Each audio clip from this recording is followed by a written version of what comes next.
Membangun usaha dimulai dari keberanian dan ketekunan. Kegagalan bukan hal yang membuat saya menjadi putus asa.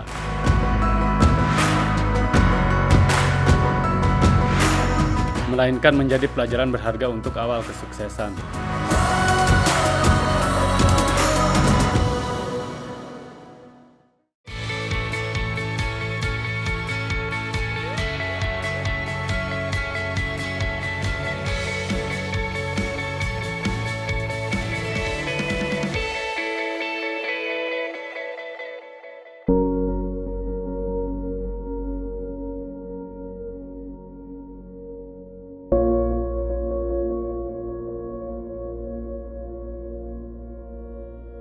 Di era milenial seperti sekarang ini, ada beberapa anak muda yang memulai usahanya dengan modal yang cukup kecil namun berhasil. Mereka mengandalkan ketekunan, keyakinan, dan juga keberanian. Nah, di Jemput Rezeki kali ini saya ingin membantu mencarikan solusi bagi siapapun yang ingin memulai usahanya sehingga berhasil menjadi pengusaha yang cukup sukses.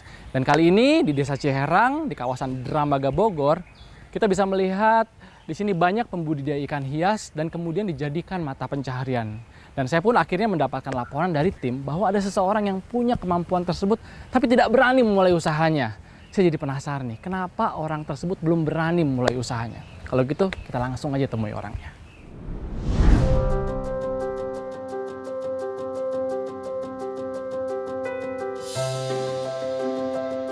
Lukman, pria berusia 35 tahun yang berasal dari Desa Ciherang Bogor ini bekerja sebagai buruh.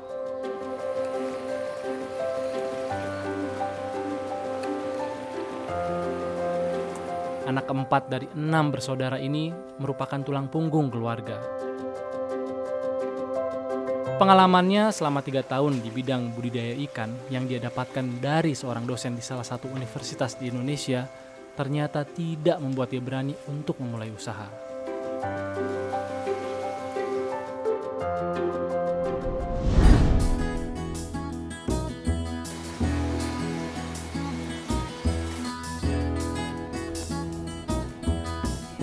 Bu, punten mau tanya, rumahnya Pak Lukman sebelah mana ya? Di sana, Pak. Oh, sebelah sana ya? Ya. Makasih Bu ya. Ya.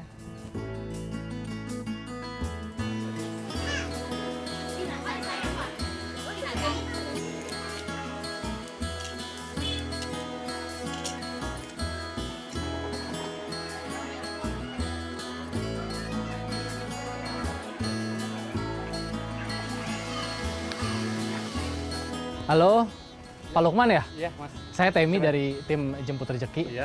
Wah, lagi bikin akuarium, Pak. Iya, ini masih sengaja nih. Cuman Ikannya, ikannya, ikannya belum ada. oh ikannya belum ada. Kenapa, Iya. Pak?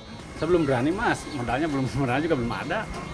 Tapi bukannya dulu Pak Lukman itu pernah kerja sama dosen di salah satu universitas, terus bantu dosen itu neliti soal ikan. Pernah sih, Mas. Cuman sebentar, 3 tahun doang. Lama. Ya itu artinya Pak Lukman punya banyak pengetahuan dong kalau ngomongin soal budidaya ikan hias. Iya, Mas. Modalnya juga kan gede. Lagian saya juga belum pengalaman juga ya. Terus saya biasa kerja sama orang. Oke, sekarang gini Pak, Bapak mau punya usaha sendiri nggak? Ya mau lah. Kalau gitu saya bantu Bapak untuk nyelesain akuarium ini, habis itu saya kenalin Bapak sama teman saya. siap. Dia memang punya usaha di bidang ikan hias dan dia udah punya pengalaman yang banyak. Oke, siap lah. Gimana? Oke. Ya udah, saya bantu Bapak nih ya. Oke. Oke, ini apanya lagi nih Pak yang belum beres?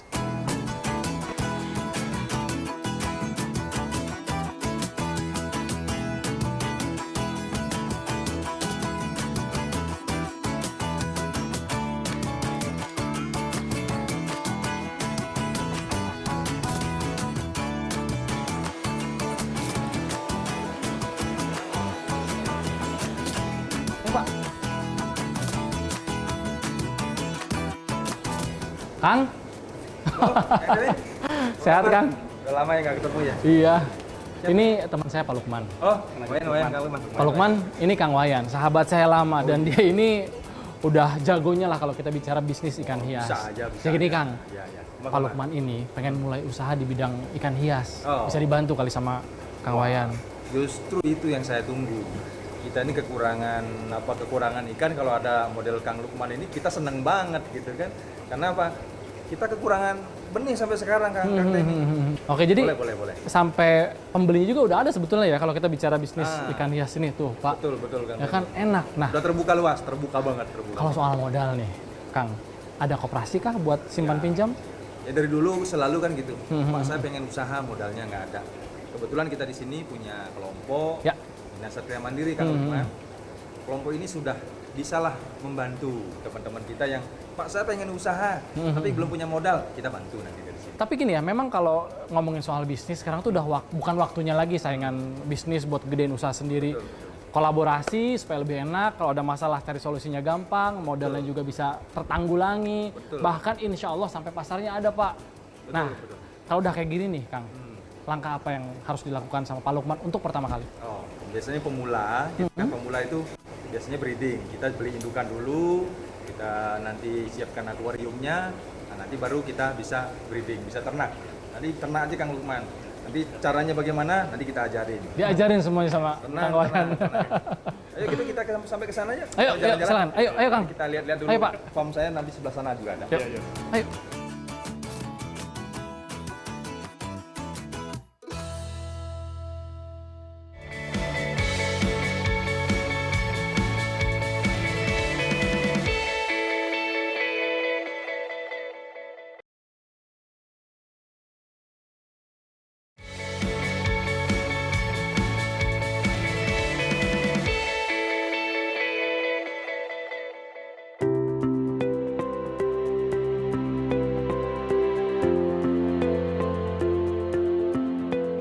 Setelah berhasil mendapatkan modal, menentukan proses budidaya ikan ini, sekarang saatnya saya memulai usaha budidaya ikan ini.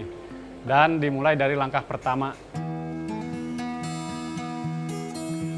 Langkah pertama yang Pak Lukman lakukan dari proses breeding adalah memisahkan biang jantan dan betina dari dalam kolam penampungan ke dalam tempat penampungan yang berbeda. Kemudian, dipilih biang yang siap untuk disuntik, lalu racik obat yang akan disuntik ke biang. Setelah tahap suntik dilakukan, maka biang jantan dan betina dipindahkan ke dalam satu akuarium yang sama agar terjadi pembuahan hingga akhirnya bertelur.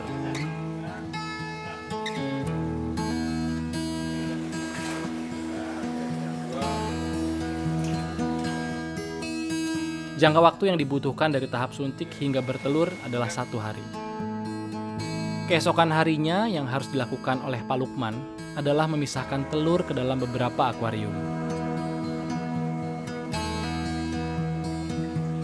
Hal itu bertujuan agar tidak terlalu penuh jika telur menetas sehingga pertumbuhan menjadi larva terganggu. Akan tetapi proses breeding pertama ini tidak berhasil dengan sempurna karena terjadi kesalahan. Kira-kira di mana letak kesalahannya? Hasil yang tidak maksimal dalam tahap suntik di proses breeding pertama ini dikarenakan setelah tahap pemindahan telur ke akuarium terjadi kesalahan. Saya merasa jika tahapan suntik dan pemindahan biang ke akuarium sudah benar, akan tetapi telur yang menetas tidak maksimal hasilnya. Karena pengetahuan Pak Lukman masih terbatas untuk hal itu, Pak Wayan sebagai penggagas kelompok Mina Satria Mandiri, yang dimana Pak Lukman juga sudah bergabung, memberikan penjelasan tentang penggunaan obat biru yang penting untuk dilakukan saat ada perkumpulan. Karena penggunaan obat biru dapat membuat hasil yang didapat menjadi maksimal. Ya, memang kemarin sempat ada satu kendala teman-teman untuk penetasan telurnya itu tidak menetas secara maksimal. Kita dengan kelompok kemarin sempat kita kumpulkan untuk bagaimana telur yang ditetaskan oleh ikan ini menetas secara maksimal. Makanya saya menyarankan kepada anggota supaya menggunakan obat biru atau methylene blue diistilahkan di dalam dunia obat-obatan. Untuk caranya tetap disiapkan akuarium yang sudah ada air bersihnya, dan itu air bersih itu sudah harus 2-3 hari yang diberikan oksigen atau aerator, baru nanti kita masukkan methylene blue-nya atau cairan biru itu. Jadi kalau sudah dimasukkan methylene blue-nya baru dimasukkan telur. Setelah mendapatkan pengetahuan dari kelompok Mina Satria Mandiri tentang penggunaan methylene blue, akhirnya saya terapkan di proses breeding kali ini. Ternyata di situ letak kesalahan Pak Lukman. Pak Lukman kembali memisahkan biang jantan dan betina, lalu disuntik. Disatukan ke dalam akuarium untuk terjadi pembuahan hingga akhirnya bertelur. Setelah 1 hari, Pak Lukman memindahkan kembali telur ke dalam beberapa akuarium. Nah, kali ini Pak Lukman tidak lupa untuk meneteskan obat biru ke semua akuarium yang sudah berisi telur. Dengan harapan jika kali ini tahap suntikan menjadi larva tidak terjadi kesalahan. Waktu yang dibutuhkan untuk telur mengubah menjadi larva adalah 1 hari. Dan kali ini tahap suntik bertelur hingga menjadi larva pun berhasil. Raut wajah bahagia Pak Lukman pun sangat terlihat. Tahap larva menjadi rayakan membutuhkan waktu kurang lebih 1-2 minggu. Setelah larva telah berubah menjadi rayakan, maka sudah dapat diberikan pakan. Dan pakan yang biasa diberikan adalah cacing sutra yang sudah dicincang secara halus. Pakan yang diberikan untuk rayakan adalah cacing sutra. Cacing sutra bisa didapat dari pemasok, namun cacing sutra pun bisa didapat di sekitar rumah. Salah satunya di dekat saluran air yang tidak berpasir.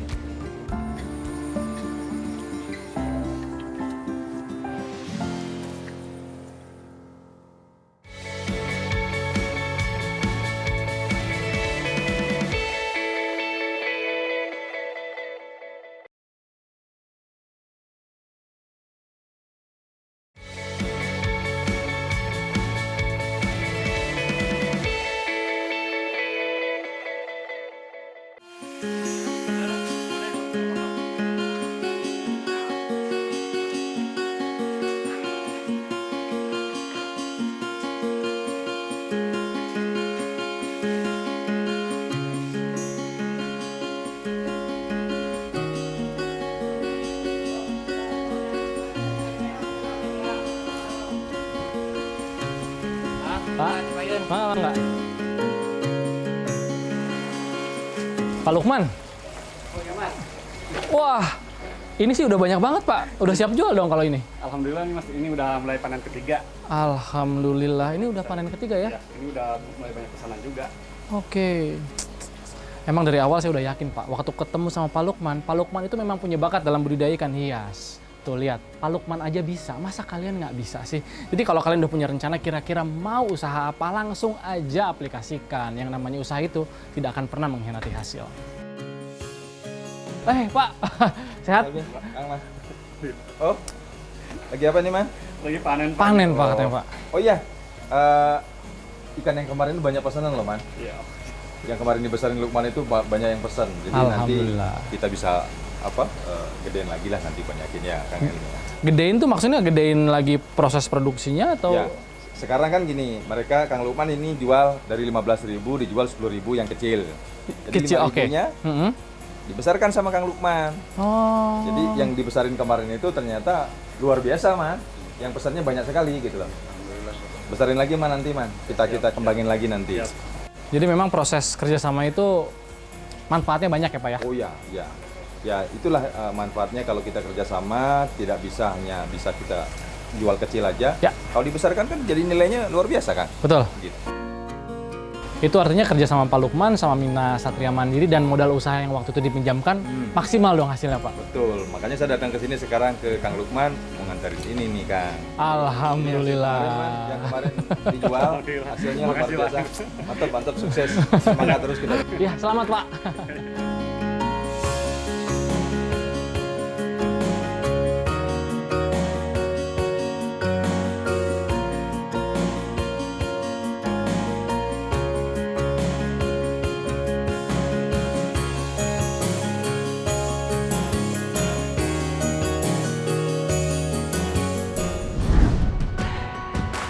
Memulai sesuatu yang baru bukan hal yang mudah. Butuh keringat, tekad yang kuat, dan kerja keras untuk mewujudkannya.